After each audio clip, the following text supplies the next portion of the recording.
Amém? O texto diz assim, 1 João 4, versículo 18. No amor não há medo, ao contrário, o perfeito amor expulsa o medo, porque o medo supõe castigo. Aquele que tem medo não está aperfeiçoado no amor. Amém? Eu vou ler só esse versículo para a gente dar início aqui à nossa exposição, mas antes eu queria, como de costume, orar com os irmãos. Curva a cabeça por um momento e peça para que, nesse instante que a palavra é exposta, você possa não perder o foco daquilo que Deus tem a falar ao nosso coração. Estamos falando sobre medo, e medo é uma coisa que todos nós temos, seja de uma coisa ou de outra.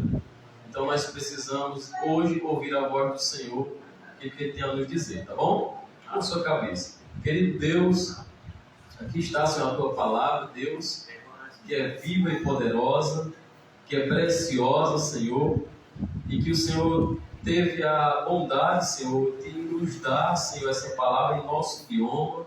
Nós podemos lê-la, podemos, Senhor, meditar. E agora, Senhor, mais uma vez, aqui estamos diante da Tua palavra, Senhor. E queremos pedir agora, Senhor, a Tua ajuda para compreendê-la, para que possamos aplicá-la, Senhor, ao nosso coração. E para isso nós precisamos, Senhor, desesperadamente da ajuda do Teu Espírito, para que nos auxilie, Senhor, na compreensão dessa verdade maravilhosa, que o amor lança fora todo o medo. Em nome de Jesus, amém e amém. Meus irmãos, como vez por outra eu faço, eu começo com uma história. Dessa vez a história não fui eu que criei, mas foi uma história que eu pesquisei na internet, da pesquisadora Débora Aquino. E ela conta o relato de uma jovem professora. O relato dessa jovem professora é o seguinte: no começo do ano, eu estava conhecendo os alunos. Eles tinham 7 e 8 anos, todos espertos, curiosos e muito inteligentes. Lelê me chamou a atenção, justamente por esses atributos. Ela era ativa, sabia argumentar, extremamente carinhosa e seu desenvolvimento me surpreendia. Até que um dia veio a chuva. Ela desmoronou, ficou em pânico e queria desesperadamente ir para casa. Fiquei confusa, tentando entender e descobrir o que fazer com a situação. Eu não sabia ajudar, me senti impotente. Assim aconteceu por alguns outros dias de chuva. Ela sempre queria ir com urgência para casa. A turma toda tentava ajudar, mas às vezes até atrapalhava. Quando o tempo fechava, antes mesmo que ela percebesse, alguém já estava ansioso em seu lugar. Eles sentiam a dor dela. Eu sentia. Pesquisei coisas, busquei estratégias e quanto mais eu tentava amenizar, mais ela se desesperava. Eu estava errada. Eu estava o tempo todo vendo com os meus olhos. Eu precisava ver com os olhos dela, compreender como o processo acontecia. Perguntei um dia, em um momento tranquilo, o que ela fazia em casa quando chovia e como se sentia ao ir para casa. Ela me disse: tenho um esconderijo. A turma toda ajudou. Queríamos garantir que, a qualquer sinal de medo, ela se sentiria segura ali no seu novo esconderijo. E é impressionante como as crianças são criativas e ficam tão engajadas na solução de um problema coletivo. Isso realmente passou a ser um desafio nosso. No primeiro dia de chuva, confesso que fiquei apreensivo. Não sabia se ia realmente funcionar. Na primeira trovoada, ela correu para lá, para o esconderijo. Estava pálida e muito assustada. Uma colega se ofereceu para ficar lá com ela, segurando a sua mão. Conseguimos. Ela aguentou firme e nós aguentamos firme com ela. A mãe logo apareceu, como de costume, para buscá-la, mas ela não quis ir. Esperou terminar a aula e nesse meio tempo a chuva passou. Nas vezes seguintes, lá mesmo no seu esconderijo, ela participava normalmente da aula e ia adquirindo confiança. Todos a apoiavam. Um dia, às 5 da tarde, quase no final da aula, começou a chover de repente. Me lembro com clareza desse dia tão especial. Ela ignorou a chuva e continuou o que estava fazendo. As crianças estranharam e logo perguntaram: você não vai para o seu esconderijo? Ela disse a coisa mais linda que poderíamos ouvir naquele dia: não preciso, não tenho mais medo. Essa é a historinha que nós iniciamos a mensagem de hoje. Uma historinha que fala de uma menina que tinha medo de chuva. Talvez você também tenha medo de chuva.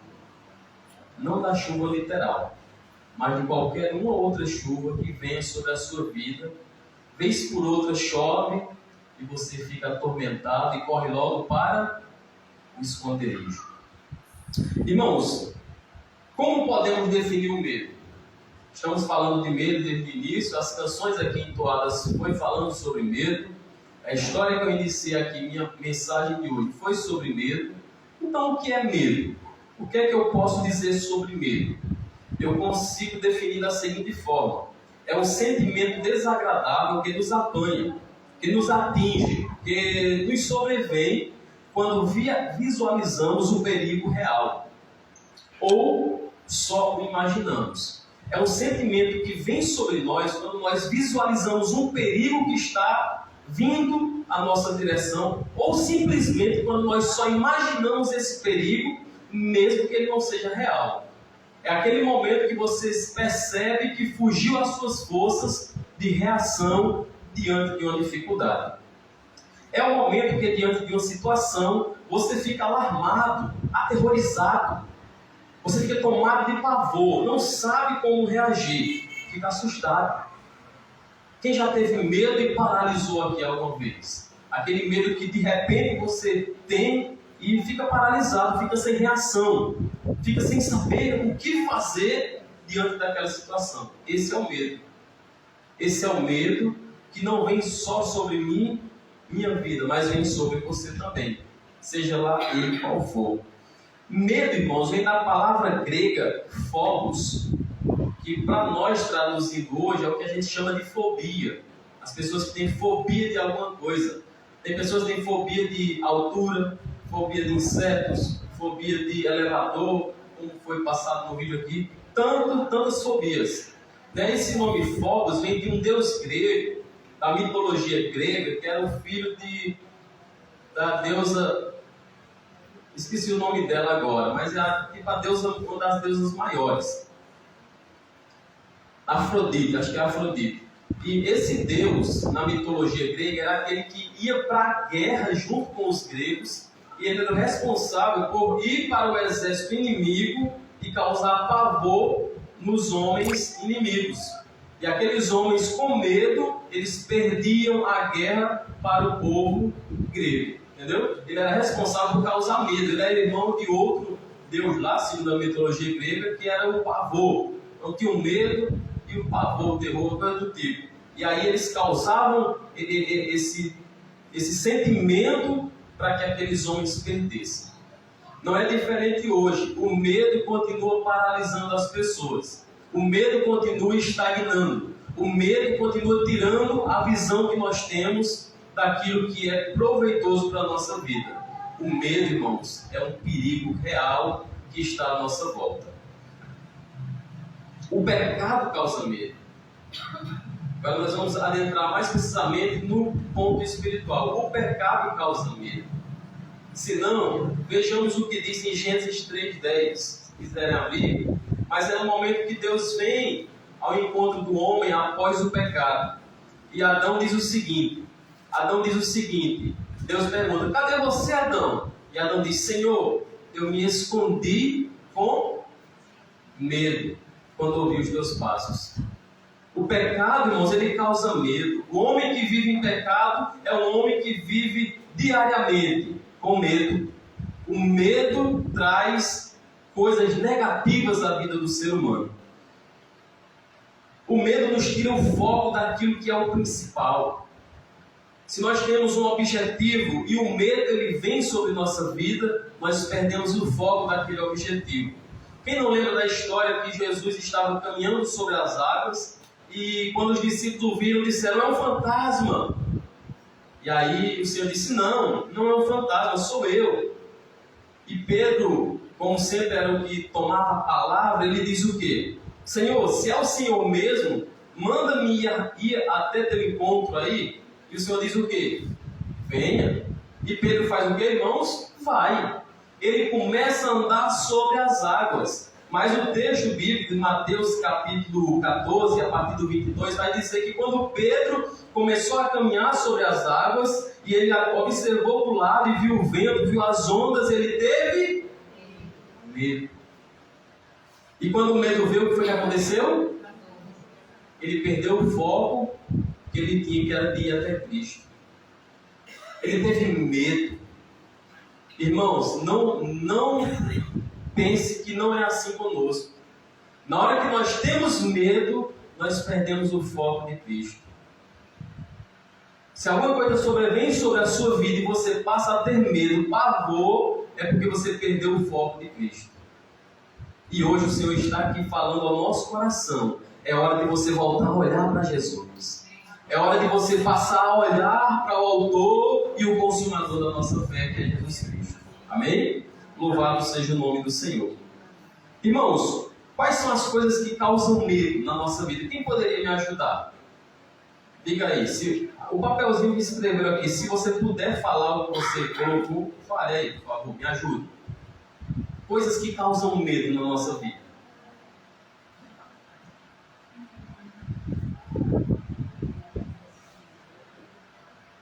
Ninguém? Cobra, pronto, animal, né? Porque é um bicho traiçoeiro, né, senhor? O quê? Fogo, a água, a natureza em si, né? O vento, quando vem a tempestade. Outro dia, deu uma chuva, acho que foi a última mais forte que teve aqui. Trovões, trovões, raios, relâmpagos. E eu não sei os meninos de vocês, mas os meus, né, ficaram aterrorizados, né, ficaram amedrontados. Pavor, medo, porque é uma coisa que foge do nosso poder. Os ventos contrários, ninguém quis falar, vou falar o que eu coloquei aqui. Os ventos contrários, eles causam medo. Quando nós de repente nos deparamos com uma situação que vem contrária àquilo que nós estamos indo. Está dando tudo certo, dando certo, aí vem um vento e pá!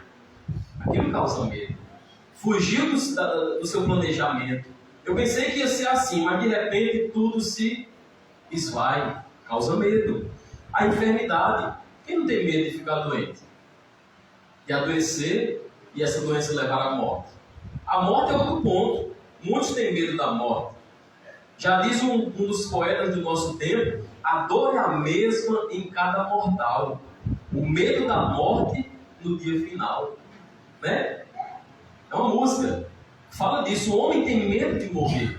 O homem tem medo de chegar no dia final e o que será? Medo. Outra coisa que causa medo, o presente. A era que nós estamos vivendo. Às vezes, pessoas têm medo do nosso tempo. Talvez um tempo atrás, irmão Marcos, era um tempo mais tranquilo. Nosso tempo hoje é um tempo mais difícil. As coisas estão trilhando para uma situação complicada. Mas muitos não têm medo do presente, mas têm medo do futuro. Sim ou não? Esse é um dos meus medos, o futuro. O que será do futuro? O que será do amanhã? Amanhã não sei o que será, o que me acontecerá. Né?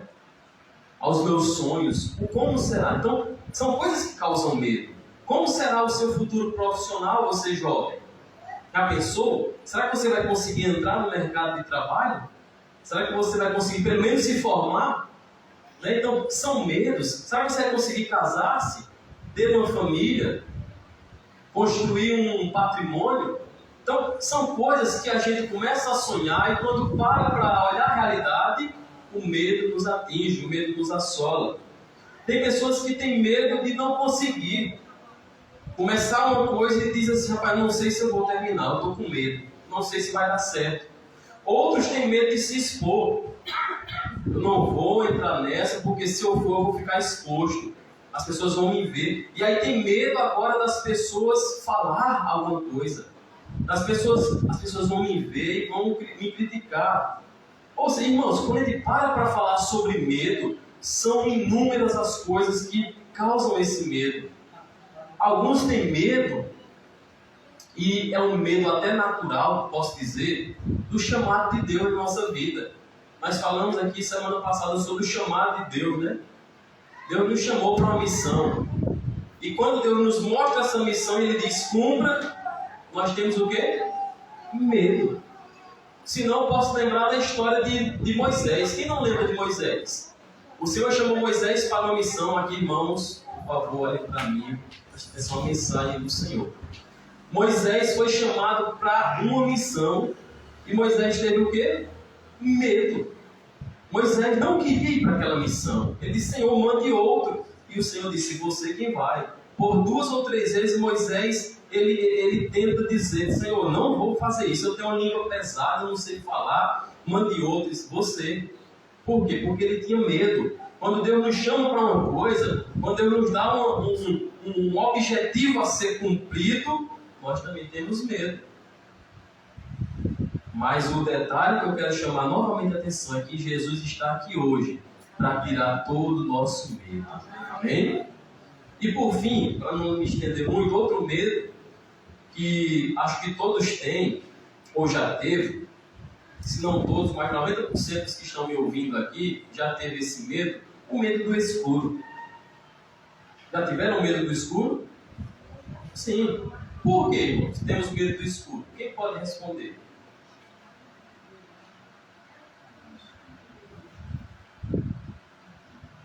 Tudo fica no mesmo lugar, só escurece. Por que temos medo? Depende do local.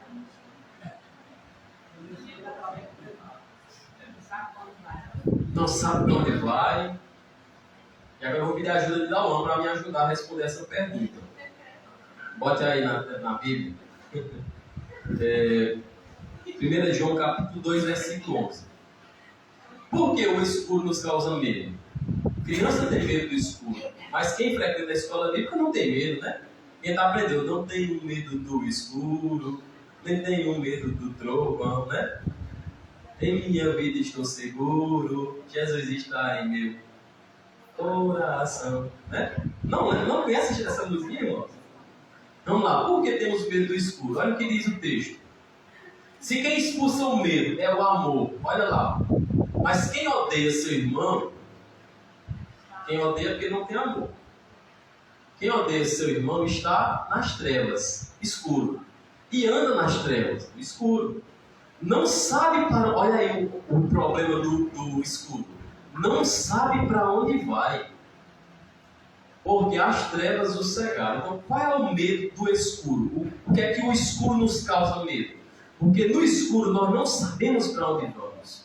Não temos direção. E os nossos olhos estão cegos, fechados, cerrados. Não conseguimos ver. Então hoje o homem que está longe de Deus, ele está onde, irmão? Em trevas. Não tem outra... Ou a gente está na luz ou está nas trevas. Então quem está na luz está em Jesus. Mas quem não está em Jesus está em trevas. E quem está em trevas, consequentemente, está com medo. Não queira você me dizer que você não tem medo. Tem sim. O homem sem Jesus, ele morre de medo. De quê? De tudo. Porque ele está na escuridão. Ele não sabe para onde vai. Ele não sabe o que vai ser daqui para amanhã. O crente é diferente. Por quê? Porque o crente sabe que o nosso amanhã pertence a Deus. E nós estamos entregues nas mãos desse Deus que tem o controle da história. Que está dominando a história. E nós estamos nas mãos dele. Temer por quê? Se eu estou guardado por quem nunca perdeu batalha, né? Hoje eu estou todo poeta, perceberam? É natural, irmão, não sei porquê. Vamos lá. Então, o escuro nos causa esse medo. E agora vem o que eu queria falar, o ponto central da minha mensagem hoje. Até agora foi tipo introdução para os irmãos entenderem, né? A historinha, e agora falando sobre o medo, o que nos causa medo. Mas o ponto central de hoje, que eu quero falar aos irmãos, é esse: supere o medo através do amor. Então, como vencer o medo? A palavra do Senhor nos orienta. Eu quero falar isso em 3 pontos para os irmãos. Primeiro, então vai colocar capítulo 2, versículos 5 e 6, para nós acompanharmos juntos. Primeira coisa que nós podemos ver que nos faz vencer o medo. Capítulo 2, versículos 5 e 6 diz assim: mas se alguém obedece à sua palavra, nele verdadeiramente o amor de Deus está aperfeiçoado. Desta forma sabemos que estamos nele. Aquele que afirma que permanece nele deve andar como ele andou. Então, qual é o ponto desses 2 versículos? O que é que eu quero destacar aí? Que aquele que guarda a palavra, lá no início, aquele que obedece a palavra, verdadeiramente o amor que vence o medo, de Deus está aperfeiçoado nele. Então, quem tem o amor de Deus, quem consegue alcançar o amor de Deus, esse guarda a palavra de Deus. E aí, Dalma não vai colocar ali não, mas você vai abrir sua Bíblia, por favor, Salmo 119, para nós firmarmos esse ponto com mais clareza. Salmo de número 119, é o maior capítulo da Bíblia, e o versículo 9, se eu não me engano. Salmo 119, versículo 9. Não perca o ponto que eu estou falando. Nós estamos falando sobre guardar a palavra de Deus. É o primeiro ponto que nos faz vencer o medo. Guardar a palavra em nossa vida. E veja o que o salmista diz a esse respeito a partir do versículo 9. E fala até dos jovens também. Diz assim, ó: como podem os jovens manter pura a sua conduta? Pergunta. Vivendo de acordo com a tua palavra. E ele diz: eu te busco de todo o coração. Não permitas que eu me desvie dos teus mandamentos. Cada versículo ele está falando da palavra. E ele continua, versículo 11: guardei no coração a tua palavra, para não pecar contra ti. Bendito seja, Senhor, ensina os teus decretos. E o versículo 11, o 13, diz assim: com os lábios repito todas as leis que promulgaste. Irmãos, esse versículo me chamou a atenção porque o salmista diz: com os lábios repito todas as leis que promulgaste. Aquilo que Deus disse, aquilo que foi palavra de Deus, o salmista declarava com os lábios. Ele dizia: o Senhor é isso, o Senhor é isso, o Senhor é isso. A pergunta que eu faço hoje é: e você, tem isso em seus lábios? Você hoje quer vencer o medo? Você tem a palavra de Deus em seus lábios? Ou será que você conhece mais os participantes do Big Brother Brasil do que os versículos da Bíblia? Antigamente, eu lembro, irmãos, a nossa geração de crente está piorando em certo sentido. Porque hoje nós queremos um versículo que fale sobre amor, sobre vida cristã. Aí vai no Google, bota lá, versículo sobre... É assim ou não? Eu faço isso. E por essa facilidade nós esquecemos de meditar na palavra de Deus. Antes nós tínhamos versículos decorados. Nós sabíamos onde estava o versículo tal, o versículo tal, o versículo tal.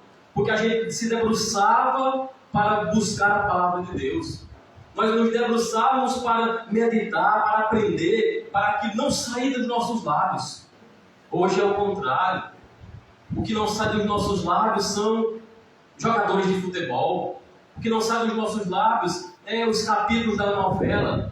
O que não sai dos nossos lábios é aqueles que estão que estão famosos no YouTube. E por aí vai. Sabemos quase de tudo. Conhecemos política, conhecemos ciência, conhecemos tudo, mas não conhecemos a palavra de Deus. E a palavra de Deus é que nos faz vencer o medo. Somente a palavra de Deus. E o salmista diz: com meus lábios repito todas as leis, irmão. Não era só uma, duas, era todas. Se eu perguntar a você aqui, me recite 10 versículos agora. será que você recitaria? Vamos fazer esse teste outro dia, hoje não dá tempo. Mas ele continua, versículo 14. Regozijo-me em seguir os teus mandamentos, como os que se regozijam com grandes riquezas. Ele diz, Senhor, aqueles que têm muitas riquezas e são alegres, eu sou muito mais por estar em teus mandamentos, por guardá-los. Meditarei nos teus preceitos e darei atenção às tuas veredas. E o versículo último, que nós vamos ler aqui, diz assim, ó.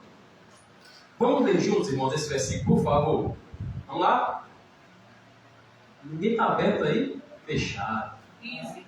É o versículo 15. Não, 16. Versículo 16, vamos lá? Tem prazer nos teus decretos. Não me esqueças da tua palavra. Essa palavrinha prazer. Ele diz, Senhor, eu tenho um prazer na tua palavra, nos teus decretos. Irmãos, a pergunta que eu faço a você quer vencer o medo? Todos vão dizer sim. Você tem prazer em falar da palavra? Ou você prefere falar de outras coisas? O salmista diz, Senhor, eu me alegro quando vou à tua casa. E outra parte ele vai dizer, eu morarei na tua casa, Senhor. As meninas passaram o dia aqui hoje, né? Isso é evangelho, irmãos. É viver a serviço do rei. Às vezes a gente vem para a igreja e mal espera da hora de terminar a palavra porque quer ir para casa. Que prazer é esse? Que você não tem prazer de estar entre os irmãos falando sobre Deus.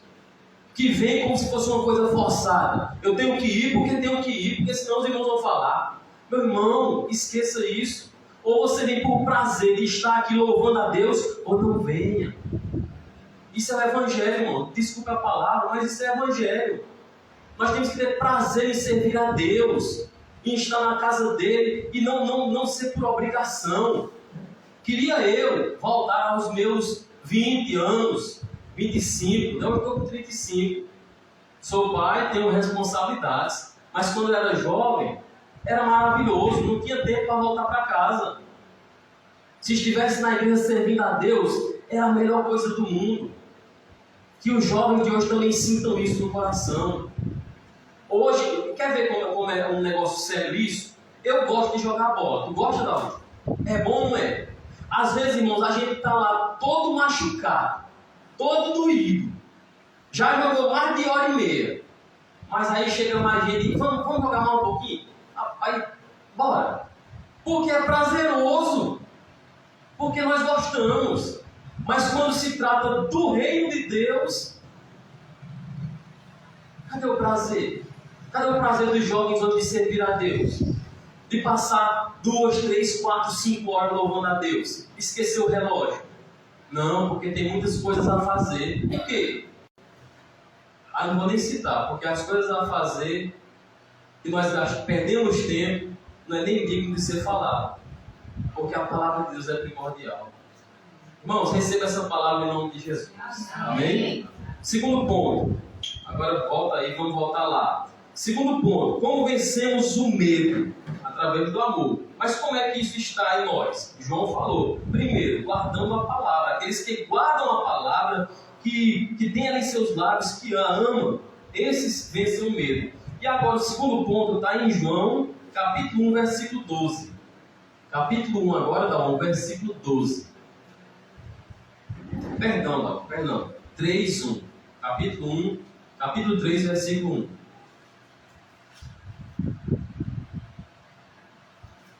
O que é que nos faz vencer o medo, irmãos? Aqui, olha aqui embaixo, vermelhão. Ok? O amor. Olha o que João diz lá. Vejam como é grande o amor que o Pai nos concedeu.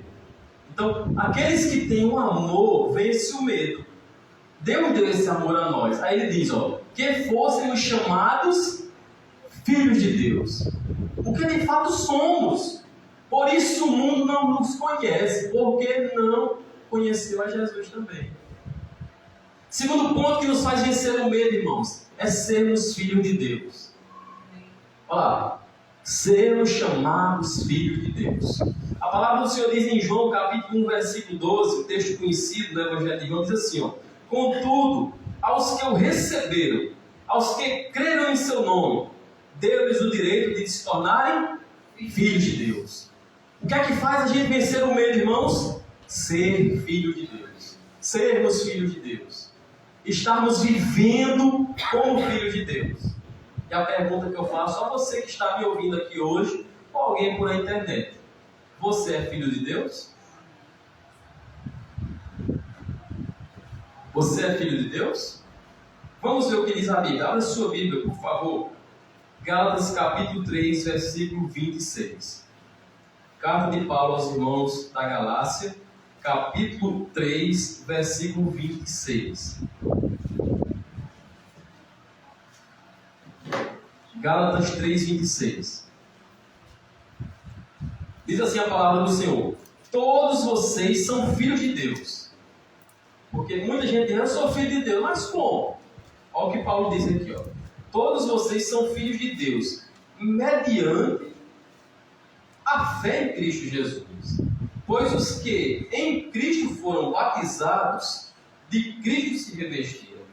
Como é que nós nos tornamos filhos de Deus, irmãos? Através de Cristo. Crendo em Cristo. Entregando nossa vida a Cristo. Dizendo: Senhor, eu sou pecador.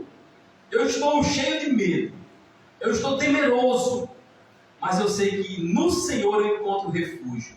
No Senhor eu encontro descanso. Assim nós nos tornamos filhos de Deus. No capítulo 4 agora de Gálatas ainda, versículo 3 e 7.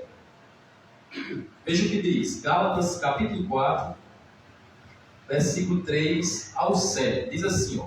Preste atenção, por favor, para não precisar explicar. O texto em si pode explicar maravilhosamente. Assim também nós, quando éramos menores, estávamos escravizados aos princípios elementares do mundo. Escravizados, irmãos, eu lembro de que ele medo. E ele continua: mas quando chegou a plenitude do tempo, Deus enviou o seu Filho, nascido de mulher, nascido debaixo da lei, a fim de redimir os que estavam sob a lei, para que recebêssemos o que, irmãos? A adoção de filhos. Nós éramos escravos, hoje nós somos filhos. Nós éramos escravos e tinha medo. Hoje nós somos filhos, não temos mais medo. E aí me vem outra canção na mente, né? Eu não sou mais escravo do medo. Por quê?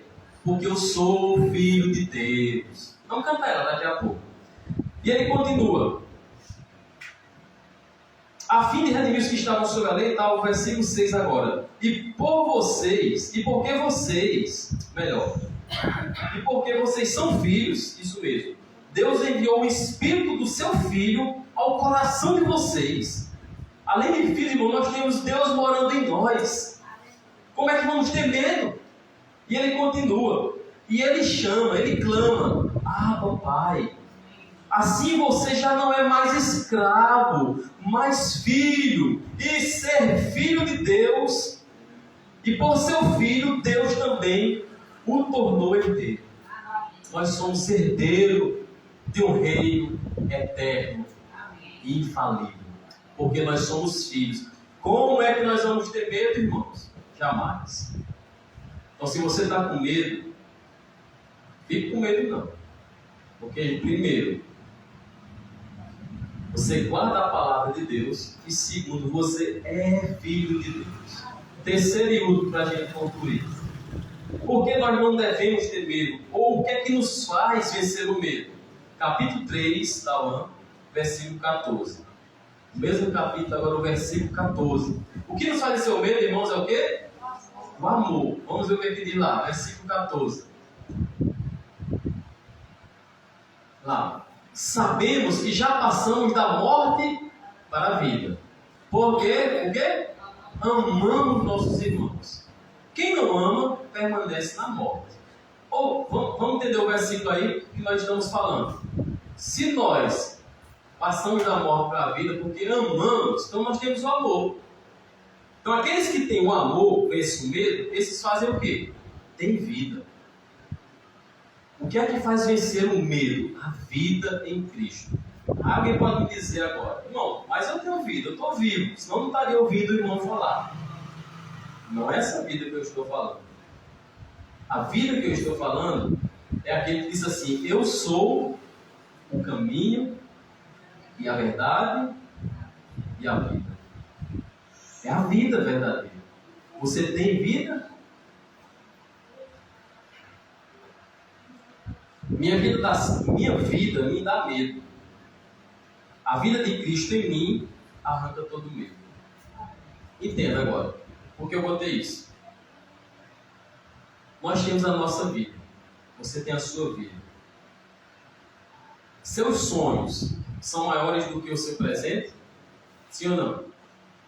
O que você sonha para a sua vida é maior do que aquilo que você tem hoje no presente? Entendeu, não? Vou melhorar. Um exemplo. Diz um sonho teu aí, não. Só para a gente exemplificar. Tem um sonho assim. Quer ter um carrão não do ano? Pronto, quer ter um carro do ano, tá bom. Teu presente hoje, tu tem o quê? Ah, uma bicicleta. Né? Então, seu sonho é maior do que seu presente. Entendeu, irmãos? É nesse sentido. Aquilo que você sonha não é maior do que o que você tem hoje? Sonhos, objetivos. Você tem sua vida para viver. Só que detalhe, minha vida me dá medo. Tudo que você viver em sua vida, na sua vida, vai lhe trazer medo. Porque você não garante nada no seu futuro. Você não tem poder sobre a sua vida. Mas, quando nós vivemos a vida de Cristo, o medo é arrancado dentro de nós. Hoje, as pessoas estão assim, eu quero viver a minha vida. Quero saber de Jesus, não. Beleza. Estou dizendo que Jesus é a vida. Só que você não quer a vida, então, viva. Só que não é vida. Porque essa vida que você vive sem Jesus, ela é cheia de medo. Ela é cheia de temor, de amargura, de angústia, de choro, de sofrimento, de incerteza. Mas um dia que o homem diz assim, Senhor, eu quero viver verdadeiramente. E ele diz assim agora, Senhor, viva, eu quero viver a sua vida. Agora nós não teremos mais medo nenhum. E eu vou provar para você. Abra sua Bíblia em Gálatas 2:20. Quem não saiu de lá, de Gálatas, já está lá no texto. Veja o que Paulo diz, irmãos.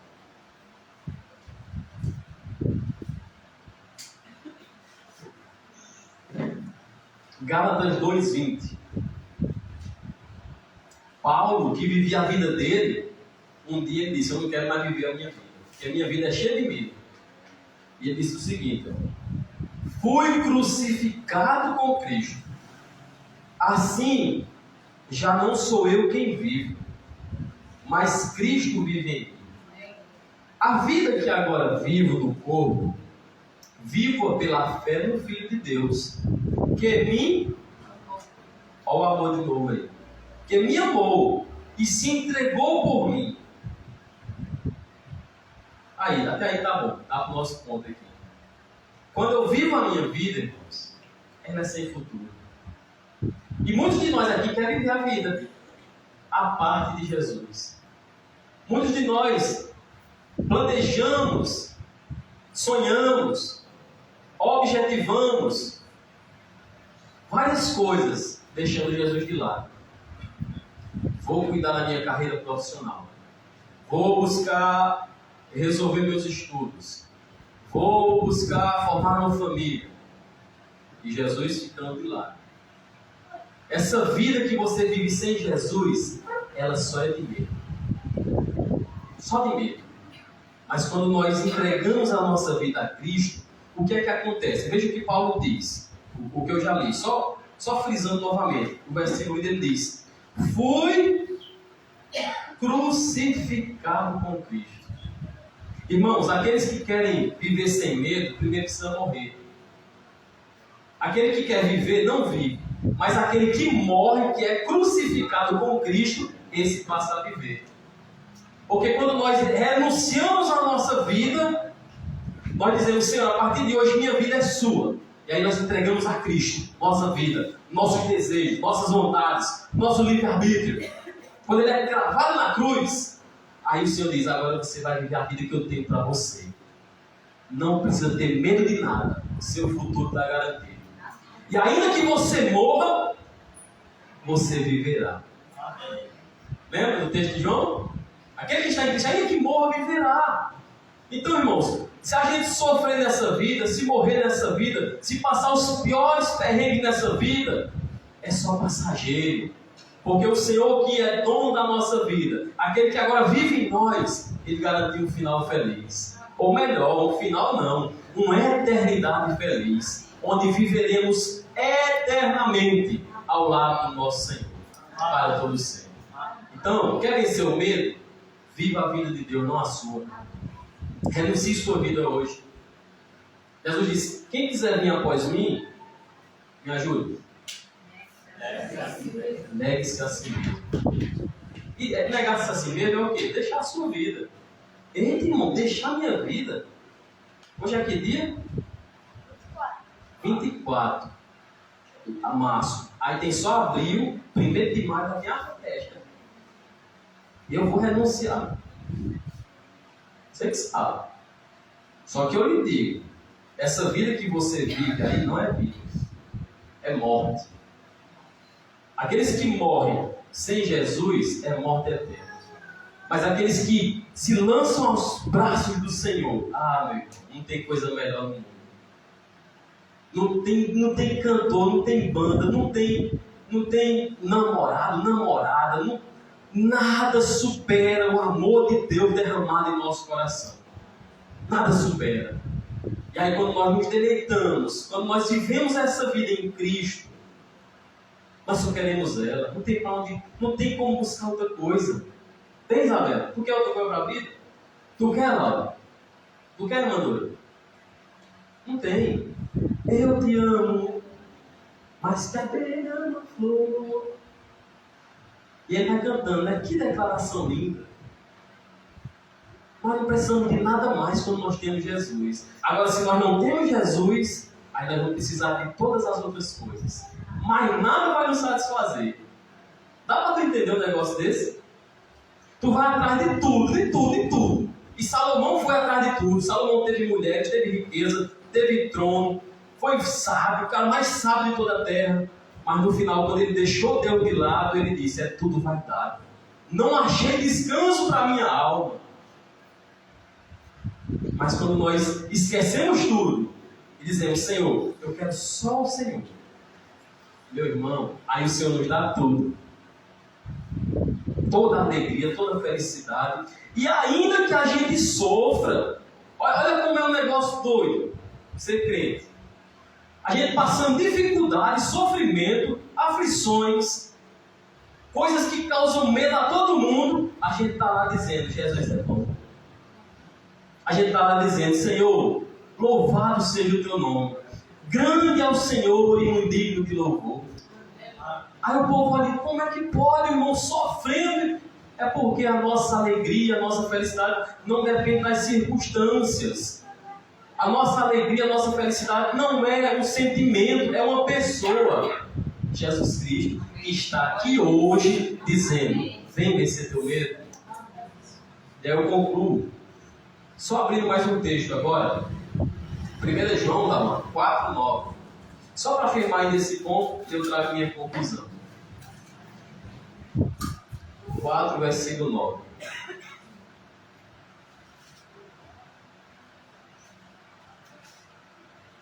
Foi assim que Deus manifestou o seu amor entre nós. Amor que vence o medo lá. Como foi que ele manifestou o amor? Enviou o seu Filho unigênito ao mundo para que pudéssemos viver por meio dele. Se nós não vivermos por meio de Cristo, não temos vida. É o que eu falei aqui. O amor de Deus foi mandando o seu Filho para dizer: viva. Nós tínhamos morte. Jesus veio e morreu a nossa morte, para que nós vivêssemos a sua vida. E a minha conclusão é essa, eu vou ler. O medo assola, atinge e causa pavor a todos nós. O medo acontece porque aquilo, essa coisa aí que você notou no papelzinho, foge do seu poder. Nós só temos medo porque foge das nossas mãos a resolução do problema. Não temos como controlar, amenizar ou fazer acabar a situação contrária. Está fora do nosso alcance. Logo, o medo nos sobrevém e ficamos dependentes dele. O medo é o carrasco que escraviza, que impera na vida daqueles que por ele são dominados. O medo está dominando muitos, está escravizando muitos. Daí a ideia de buscar abrigo. Volta na historinha do início. Quando nós buscamos abrigo, nós conseguimos superar um pouco do medo. De construir nossos castelos de areia. Quando temos medo, nós vamos e construímos castelos para nos refugiar desses castelos de areia. Isso mesmo. Por mais lindo e arquitetado por nós sejam esses esconderijos, podem formar esse esconderijo mais belo, mais bonito, mais planejado. Não passa de castelos de areia. Na primeira chuva, desmorona. O convite hoje a você e a mim é deixar para trás toda a construção própria. Todo o castelo que você construiu. Tudo aquilo que construímos para a nossa proteção.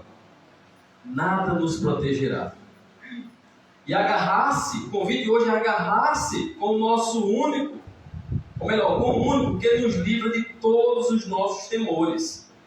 O amor de Deus. Em Cristo Jesus. Esqueça seus castelos. Esqueça tudo que você construiu para se proteger do medo. Agarre-se no Senhor hoje. Ele está aqui dizendo.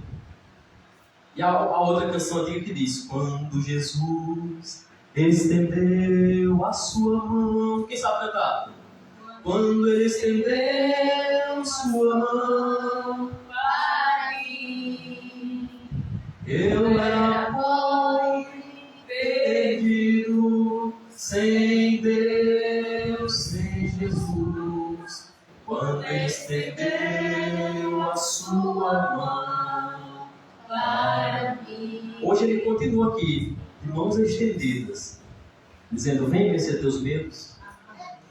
Não adianta correr para nosso esconderijo em casa, como a menina fazia. Quando a chuva se aproximava, ela corria para casa. Nem tampouco criar novos esconderijos, como a turminha dela, a professora, fizeram dentro da própria sala. Não adianta você criar em outros lugares esse esconderijo. O medo segue você aonde você for. Aonde você construir o seu esconderijo, o medo vai lhe acompanhar. Somente um lugar oferece calma, traz paz e desacelera o temor. Nesse lugar encontramos o descanso para a nossa alma. E quando entramos nesse lugar, nos braços de Jesus, e então surge a primeira trovoada. Lembra, você esqueceu todas as suas construções. E agora você correu para os braços de Jesus. E agora vai surgir a primeira trovoada. Primeira coisa que vai lhe causar medo. Alguém vai lhe perguntar: não vai para o esconderijo? Você não vai correr para o esconderijo? Você vai dizer o quê? Não preciso. Não tem mais medo.